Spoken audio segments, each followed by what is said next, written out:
beer tastes so much better coming from cool Rocky Mountain beaver pelt.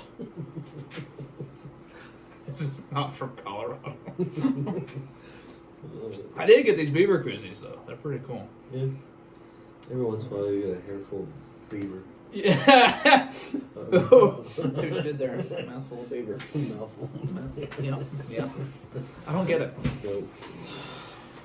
Well, we're finally doing it. It is, only March 11th. Whatever. But, We've been busy. we have been busy working and, trying to not trap. But, we're here. Plans Been Outdoors, and we're going to talk about our recap for the year. On how we did trapping this year. Our first year trapping. Yeah. So, I'd like to start off by saying we didn't trap near as... I didn't trap our main turkey hunting spots as hard as I would have done. I agree. But I think we learned a lot, but Yeah. I kind of wish we had trapped this last property that you saw us trap. I wish we had trapped it sooner and longer. Yeah, and I mean, I think it was more of we were just more eager to get out and put traps in the ground. And they were doing some work down there on that property too. So, And people deer hunted. and people deer hunted, and the deer hunting was what the kind of the, Yeah. it's not our land, so we have to respect the owners by staying out of there, so they can deer hunt. That's why Right. they have the land. Yeah. It doesn't bother me too much, and we've been told we can deer hunt it. We don't deer hunt very much. I mean, we do, but not like we don't live for deer hunting. We live for this, which we're going to talk about soon. A deer hunt to put meat in the freezer for the family. Yeah, that's about it. I mean, this right here, I got this deer last year, or this whatever, 21 rifle season. This is, I mean, it was like a 110, whatever. But the little European on him, it's a nice deer. I mean, he's got tall G2s. And some people would say, should let him go another year. Well, You got loins in the freezer. yeah, right. Loins. Here in Nebraska, you gotta take them in during rifle season to have them physically checked, no matter what. So, but this little metal tag. You know, on that's there. the first time I've seen that since you got it. Really? Boiled. Yeah. Yeah, my buddy from work did that. It looks really good. I think he did a great job. I mean, real white. I'm actually going to give him 2 coyote skulls here when it warms up to do. I said, you done any coyote skulls before? And he said, no. And I said, well, you want to try on some? So, anyway, nice deer for me, especially growing up in East Tennessee where I'd never shot a buck until I moved to Nebraska. But this guy came in dogging. You saw that video of the aftermath, or the reaction, I guess. I didn't have a camera with me running. I just had my phone with me. But they aged this deer at 5.5. So, that's peak right there. So people would say, well, if you shot him later, well. He wouldn't have gotten any bigger? He came in dogging does, acting like a big boy, so, which he was, obviously. He pushed another younger buck off and stuff like that, so. But anyway, it's trapping season was pretty interesting. The final count, 26 coons, 10 possums, 11 skunks. 9 of those are here on my farm. That's crazy. Yeah, and I saw another one, like, the day I pulled the traps. The next day was leaving for work early morning. What was looking at me and down my headlights when I was leaving for work that morning? A skunk. And I was like, okay, whatever, this is ridiculous. So, almost cracked a dozen skunks. 5 foxes, all on my farm. 2 cats, and 4 yotes. And 2 cats in 2 different locations. Yeah, 2 cats in 2 different spots. And 4 yotes. Yep. One of those yotes was snared. Mm-hmm. And one was in a 220. And one was in a 220, if you guys remember that. That was pretty insane. You know, I posted that on I don't know, Trapper Jay's Facebook or something, or his outdoors page, and people were kind of saying that it was bad for trapping, or one person was saying this hurts trapping, and a lot of other people were very adamant, I, myself included. It was one, it's educational. We did not make that. No. I did not put that 220 conibear in expecting to catch a coyote. That trail looked like a coon, possum, small game trail, and I had it. I mean, it was this off the ground.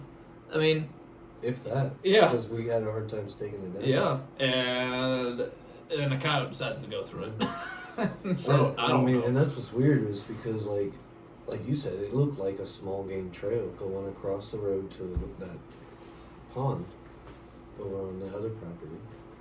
You know, and it's weird how within a week we got two coyotes, one off a 220 and one off a snare on that fence, 15 feet away from each other. As soon as I caught that one, I put a snare in, and it never struck for a week. Weeks, plural, like a long time, and then nothing ever hit the 220, and then that whole week the whole last week you were checking. I think it was the second to last day of the season, because it was my last day checking, because I had to work that Sunday, Monday. Yeah. So it was the third to last day of the season. You got it in the snare. And then we got that. That's another thing. Another crazy thing about the snare. Coyote snare, 8 to 10 inch circle, like 8 to 10 inches off the ground, and a coon got in it. Yeah. He had to have been curious, climbed up, and dropped down, and it fell, and it's caught him, and then he freaked out and got caught. I mean, it's just weird how it played out, because the area that we had no intention of getting coyotes, we got coyotes, and where we wanted to catch coyotes, we got coons. Yeah. Oh, at the property we first caught our first bobcat at. Old 3-leg. Yeah. He's getting mounted, by the way. We're also going to do a spotlight at some point here in the future. At some point, I'm going to call him out by name. Brent Denniston of Denniston Taxidermy Studios is a local guy around here. He's our personal taxidermist, and he does fantastic work. And we're going to do a kind of a spotlight on him because he's got a few things of mine. Hopefully, he'll have something of his soon. So, we're going to do. Well, and actually, we sold him some fur. Yeah. Whole carcass. Skunks. Sold him a whole carcass skunk, perfect specimen, and a really nice dog fox. Got him one of those, and I sold him a vixen too. So he's gonna mount all three of those. So for his studio. So we'll do a big spotlight of all those things when he gets all those things done in I don't know, a year or two. Yeah. But he's got your grouse too from Valentine. Yeah, he's got my grouse that I got about a year and a half ago. Some sharp-tailed grouse. I think the one thing, and we didn't really spotlight it this year, and this, because it wasn't until second half of the season when we really started getting up with him. But he loves to educate. Yeah, he does really knows a lot about the physiology and anatomy. I mean, he's a taxidermist, but he likes teaching you about it. It's not just I'll do it for you or whatever. If you're interested in learning, he'll teach you. Yeah. And I think in one of the videos, I was like, I got somewhere to be at 10 o'clock. And literally, I was going to his house to go skin a coyote. Yeah. I didn't get home till 6 o'clock that evening.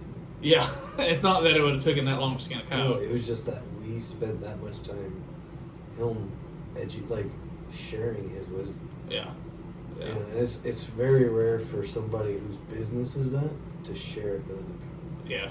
It is kind of weird, the whole trade secrets or whatever. He's just willing to tell you so that we can do it ourselves in the future and not have to, call him or whatever and to have him do things for us. But I enjoyed that. That was a good part of the season. learning how to do stuff with him. Yeah. He did come down and skin that cat for us, though. Yeah. That's because that was your cat. Yeah, I'm getting that tan. Yeah, we've got a bunch of things. Actually, we have more to send. Yeah, I've got a Actually. coyote to send. And we've not tanned anything, No. so I'm not going to risk tanning something because I don't want to ruin it. You know, especially something that's like a really nice, like my first male and female coyote. Both of those are at the tannery. Your That mom. the really pretty, the first dog fox that we caught. Yeah. He's at the tannery. Your cat. My cat. Um, I've got a coyote ready to go. We're going to send another coyote.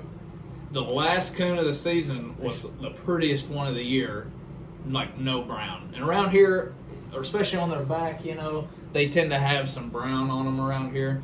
And we have generally, you know, big coons. I mean, we only had a handful of coons that were under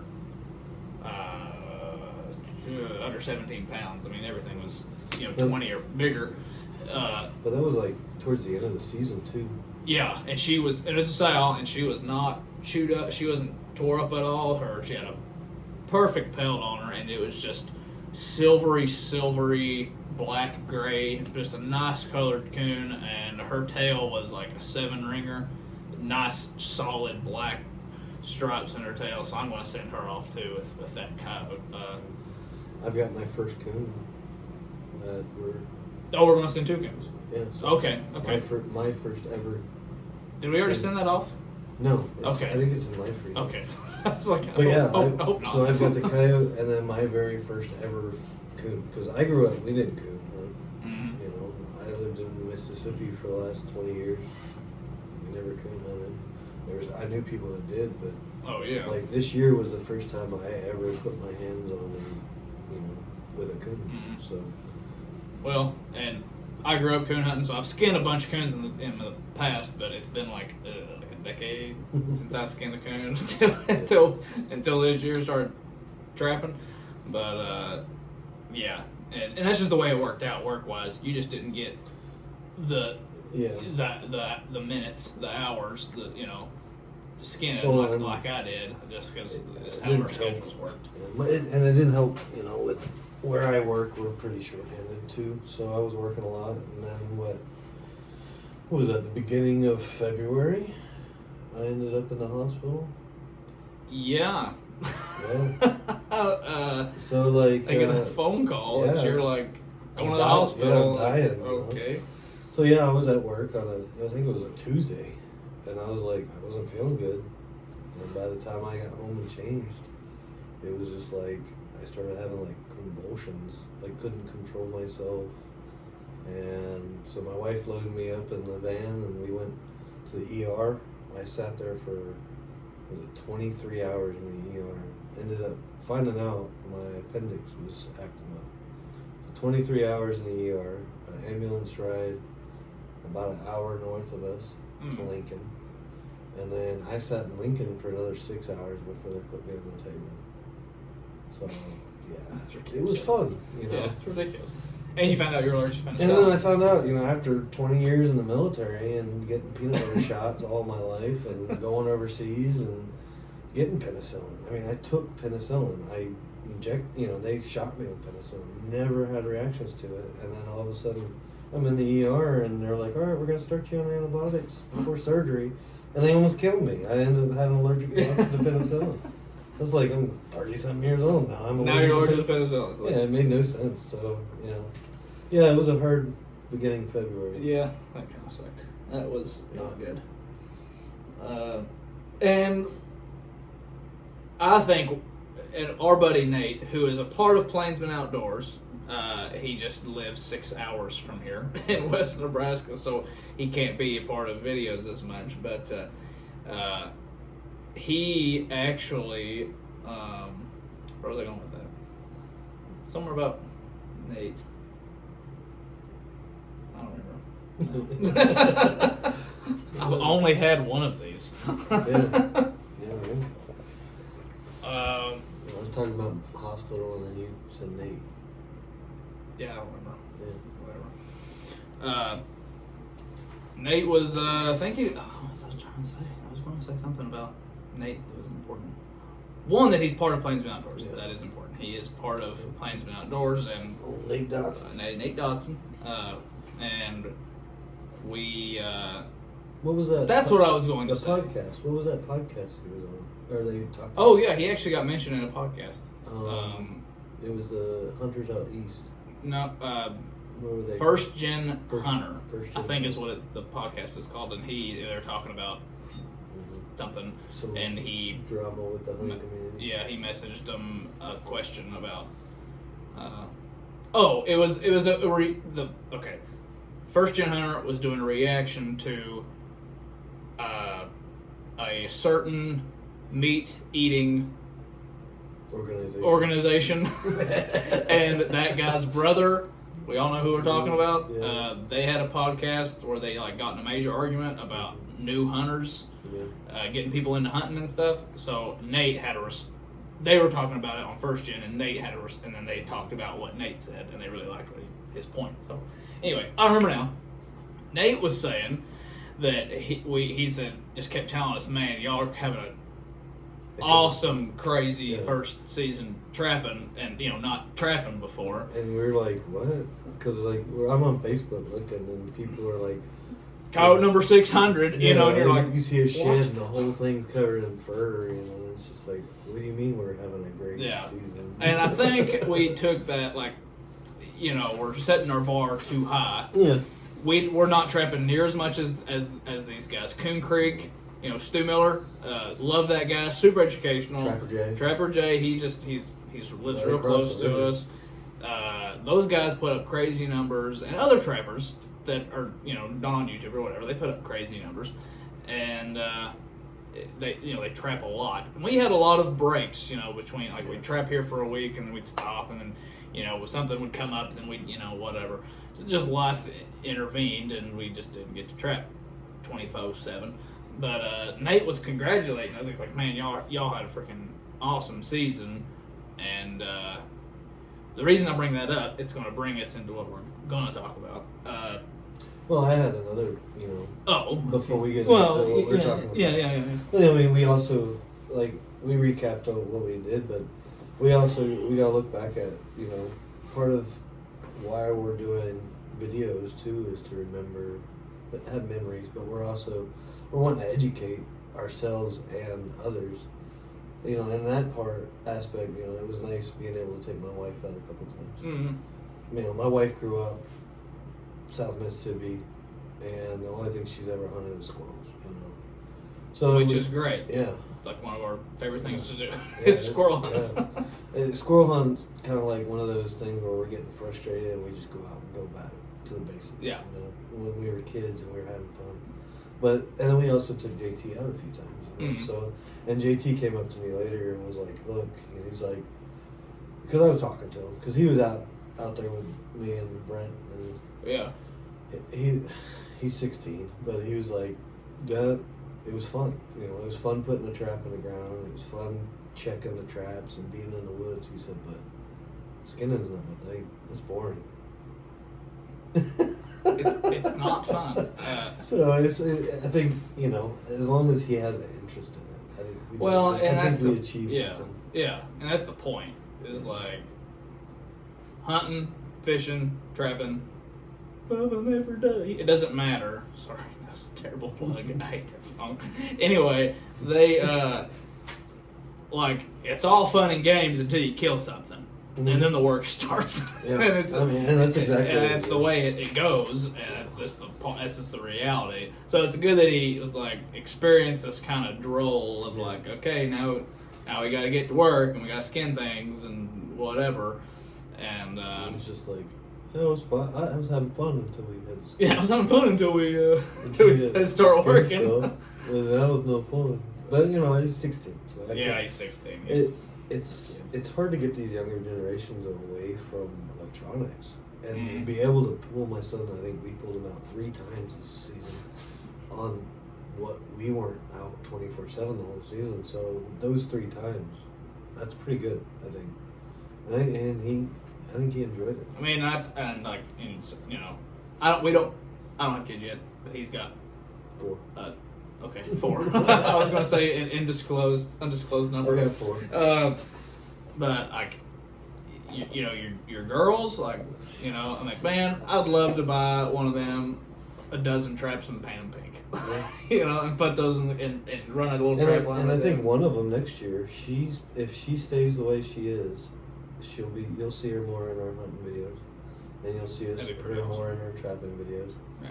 I just have to work with her. Yeah. And gun safety. I have, I've always worked with them. You know, me being prior service, I've always had, my kids always been around guns, but it was just, it's a different aspect when the gun's in their hands and they're with you. Right. Than if it's emergency and they have to have a gun. Right. So Yeah. I think once I feel comfortable walking in the woods with one of my young daughters with a gun, or Mm-hmm. I think and that's something. Once the weather's nice, we'll start doing with them too, because we got places to shoot. Yeah, we got tons of places to shoot guns and have fun and train. I mean, we'll get that's another discussion for another time. But you stepped onto it a little bit. The Nate, why I brought up Nate, so like why we do this. We do it, one, to uphold tradition and to teach these, to keep this tradition alive. Like I used to say that all the time when I couldn't, heritage, keep heritage alive and stuff like that. And it's important and we need to be doing that. But also, the other main reason we do this is we started trapping hard is because those right there. And no, that's a decoy with a real fan. with a real fan on it. It's not like a mount. I just like have it sitting on the table. We gotta put the. If it was a mount, that's a really We need- small mount. Just saying. We need to put those wings on it. Yeah, I got some wings. We'll put on it too. But. We'll take it up. And if you don't like reaping turkeys, you don't like fanning turkeys, then too bad. You can go kill turkeys however you want to, as long as it's legal. But that's kill the thing, turkeys however you like, want. I don't like fall turkey hunting. Yeah, I mean, So if turkey you don't like hunts- to reap turkey, I don't like the fall turkey hunting. yeah, boom, fries. You know, Right there it is. here, have some salt and pepper. I mean, I don't care. Yeah. We're all different in our hunting, and I think that was one of the big arguments in a lot of the podcasts was getting new hunters into it. Their new hunters are different than our fathers and our grandfathers, so their way of hunting is different than what who's people who have been hunting Mhm. have been taught how to hunt. Yeah. So I think that's a big play in it too. Is it works? Why not do it? Do I always use one? No. No. Do I really like it when Longbeard charges in on me Yeah, and I gotta shoot him before it runs me over? Yeah, I like that. I mean, so it's just all in the situation. oh yeah, if he's not working to Colin, well then I might show him a little fanage and give him a little whirly purr and see if he comes in there to a Longbeard breeding another hen, and then we'll see. It's no different than sitting there and rattling your horns or hitting your snort wheeze. No different. So, I keep interrupting you. oh no, it's cool. So, it's all important. It's all good. It's all good. This is just a. We should have lived this. Yeah, we should have. Should have done that. We should have lived it. I think we need to start working on doing stuff. Like We that. do need to live try these things. Yeah. I think it would be. Oh well. Next time. Next time we'll do a live chat next time. So We'll get better. now that chairs we're next time. 24 minutes in, we're gonna stop and then we're gonna go to a live video. So now you can receive the rest of this video. yeah, go to the after live the live is over. Yeah, exactly. and you and click. Just kidding. Okay, so that was pretty lame. No. So we trap mainly because of all the studies that we've seen. Growing Deer TV, Grant Woods is a PhD biologist, and Turkey Shoot Tomorrow, all these different organizations and people. There's two things. And some of the, I've got mixed emotions about the NWTF, but some of Yeah, the that's information another- they got is, pretty good. Am I still a member? Yes. Yes. Do I like the new logo? Absolutely not. No. So I don't. But do I don't know. I do don't know. they support, Are they becoming like the NRA and Yeah. be pandering and just do nothing but give away a bunch of guns and have banquets instead of putting the money where it needs to go? Yeah, they do that, but they also invest in conservation still. So I don't know. And I think a lot of that's the thing is like, in the WTF, I think they've gotten away from like applying as much to it. Like they have their biologists and they have their people with them, but I don't think there isn't as many. My personal opinion is there's not as many as there was 10 years ago. Yeah. And so I think, to keep a business, I understand the aspect of business and stuff. Yeah. Keeping it alive, but it sucks because you're spending more time raffle tickets for guns and banquets than putting it into buying buying land. It's exactly like our Second Amendment organizations. I don't give money to the NRA anymore. I don't. Gun Owners of America. There's a few others. Pick, choose, make a pick. But the NRA, in my opinion, is not helping us anymore. They're a huge lobby organization, but man, we've been playing defense way too long. But again, I think they're more worried about covering their business aspect of it. They're trying to keep themselves afloat. Oh yeah. Instead of actually doing what they were. They doing become 10 for years profit. ago. Yeah. instead of what they were doing. 10 years instead ago. of exactly. So, so with all that said, there's two things that are making this turkey decline in this country, especially in the Southeast and Midwest. This is not just me saying this, but multiple people who are way smarter than me and have done a lot more studies. Habitat loss with the combination. Habitat loss is number one. If you don't have good habitat, you're not going to have turkeys. And then on top of that, predation. And we live in the Midwest, which is traditionally the grain bin of the U.S., the heartland, if you will. So, tons of farming around here. And I'm not saying there's anything wrong with farming. Are there some things in farming that I don't like? Yeah. But what we have done, what people have done, is they've taken out habitat. We've had habitat this wide, and then we take habitat and we shrink it, and then we say, oh, well, we've left this much area, and I'm super simplifying this, but all we've done is created predator buffets. Yeah. And you just forgot the sneeze guards. Yeah, exactly. Just didn't put sneeze guards up for when the crowds come in, but that's it. So every turkey, pheasant, quail, grouse, whatever, is nested in this one small area, and now you've shrunk the areas that the predators need to travel in order to find food. So, and I'm not saying elimination is the answer. Like I'm not one of those people. It's also like we've talked about this many times, me and you, and I don't think we've ever talked about it on film. It's a catch-22 because we live in Nebraska, and majority of Nebraska farms. So Nebraska is one of the worst states, also for the amount of public land. Yeah, and that too. Which is a whole nother discussion. But you can't. It's hard to make. It's a catch-22 in the aspect of you're trying to conserve their ground for them to be on, but you're also trying to tell the farmer who owns the land that he can't take 6 more feet to make more money. So it's a hard balance because you can't tell people to not make a living. Exactly, and that's where I see this. Like, am I pro capitalism? 100%. Am I pro conservation? 100%. Now here's the problem, and this is where I think this is where it's changed. The culture has changed. We have less hunters, not because of, well, it is because of lack of interest, but it's because the culture has changed. There are less hunters.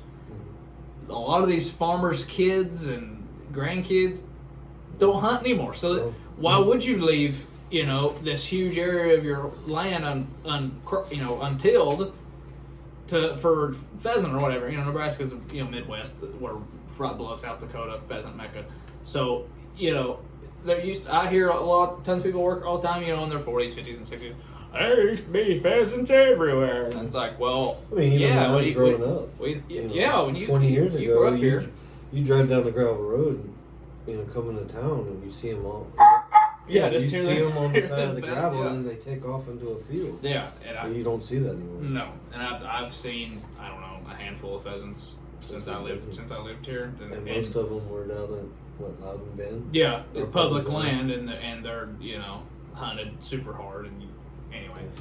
But I think those two combinations of things. Now, when it comes to habitat, because we're not major landowners, we can't have that great of effect. But the land that we do have permission to hunt on, the one thing we can do is encourage these landowners to keep a lot of this ground wild, untilled, and to trap it.